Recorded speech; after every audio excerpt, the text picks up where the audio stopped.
friends, it is Jackie from Pocket of Preschool. So the trash and recycling science unit has been released as part of the Little Learner Science curriculum. I have everything all spread out and I'm gonna show it to you.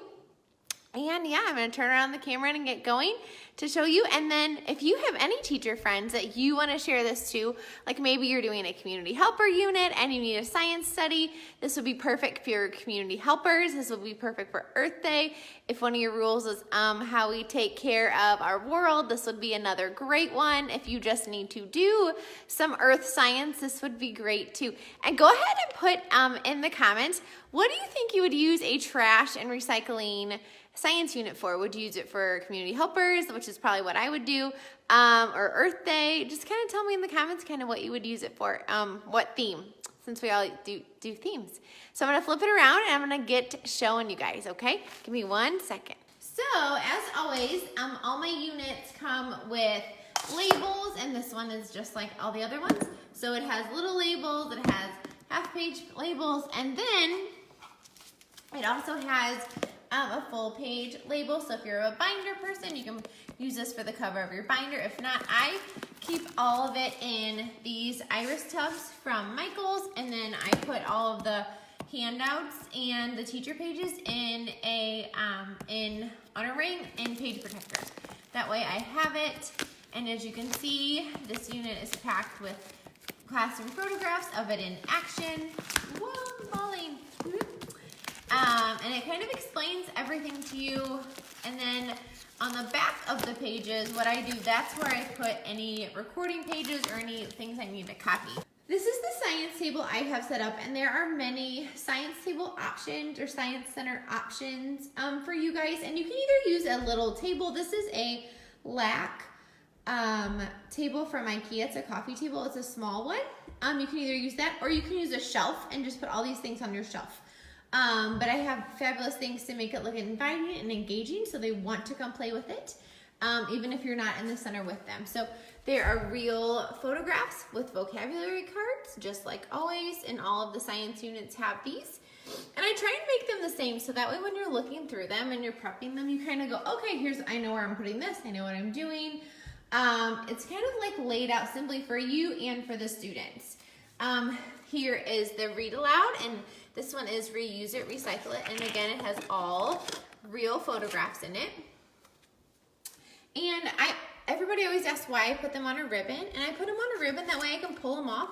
Like maybe we're gonna read this read aloud, and maybe my kiddos, I don't know if they know the word compost. Maybe we'll talk about that, and I can just pull it off, use it during the read aloud, and then put it back.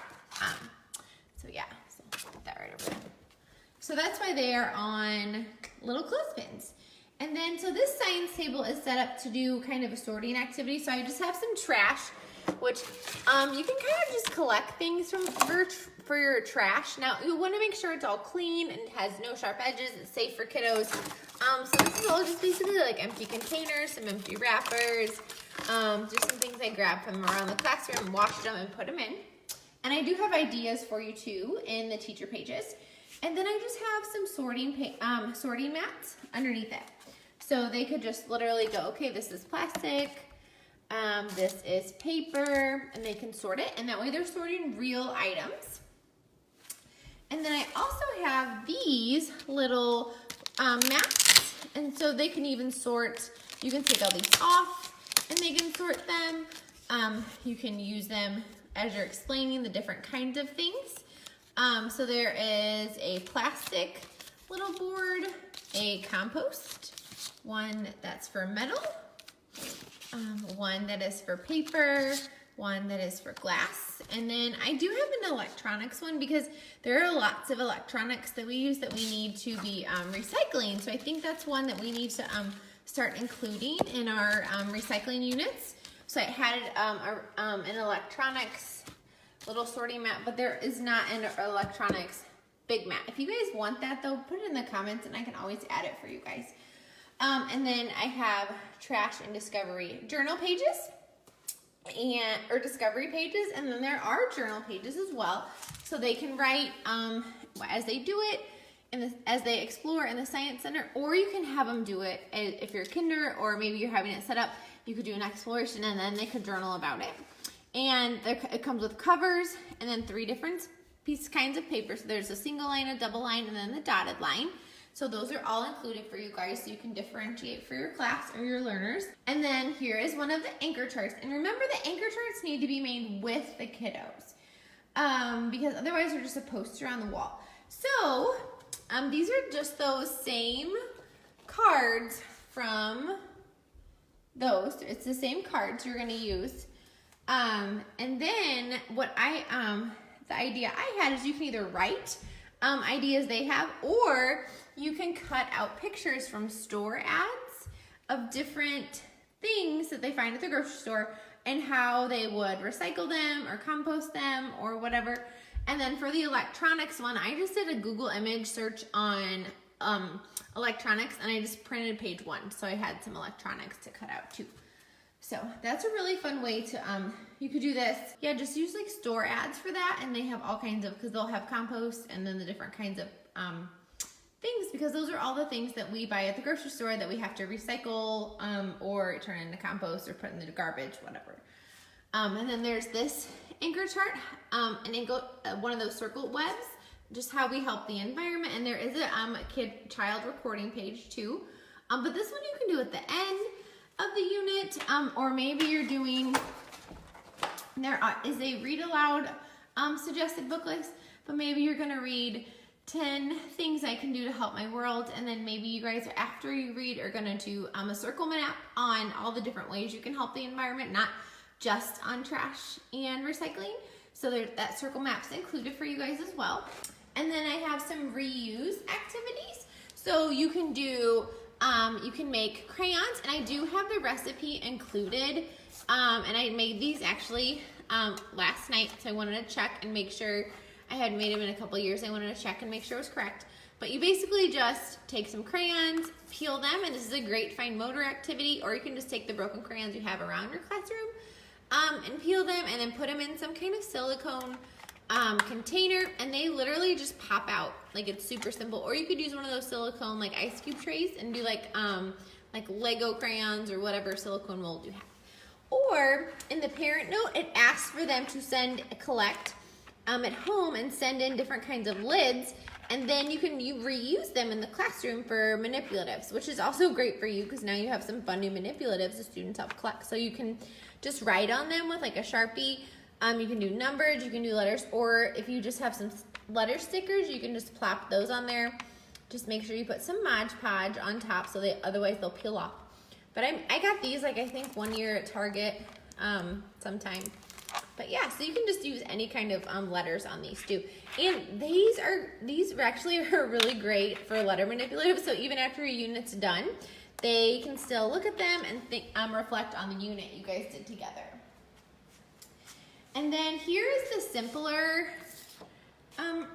page. So like you could either do the sorting by different kinds, or you could just put out the tray and put out this simple sorting mats if you are like doing 3-year-olds, or maybe you just have a lower level classroom that year, or maybe you're doing it for a small group. Ooh, sorry again.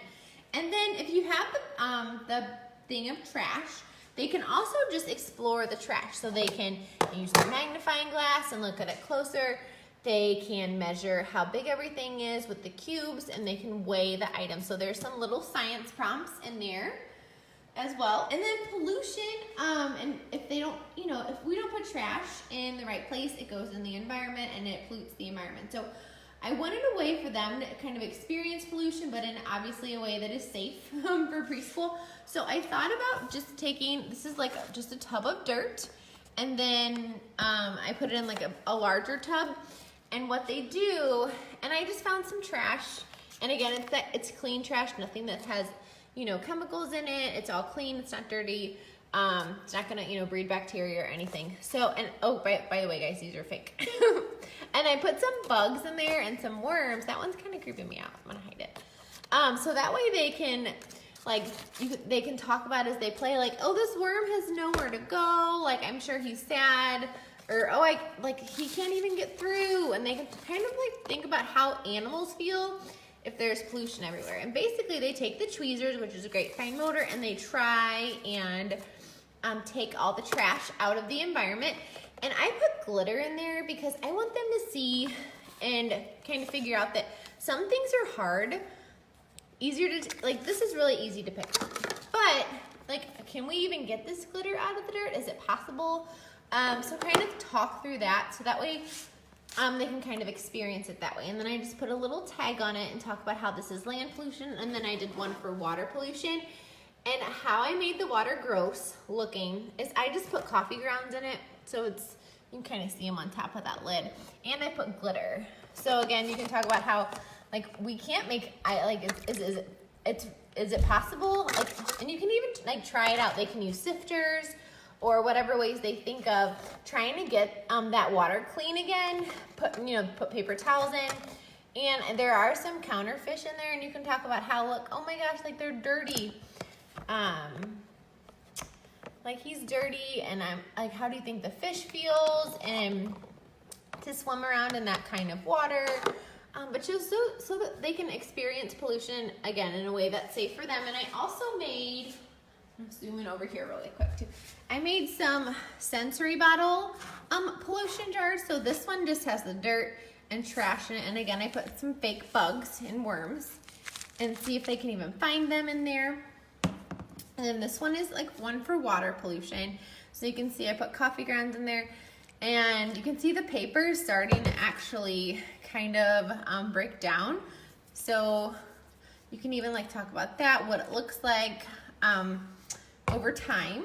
And then for air pollution, I just put in a couple drops of brown liquid watercolor in the bottom, and I put some cotton balls in for clouds. So you can talk about how the air gets hard to breathe when there's a lot of air pollution and things like that. So that way they can have some sensory bottle pollution jars for fun.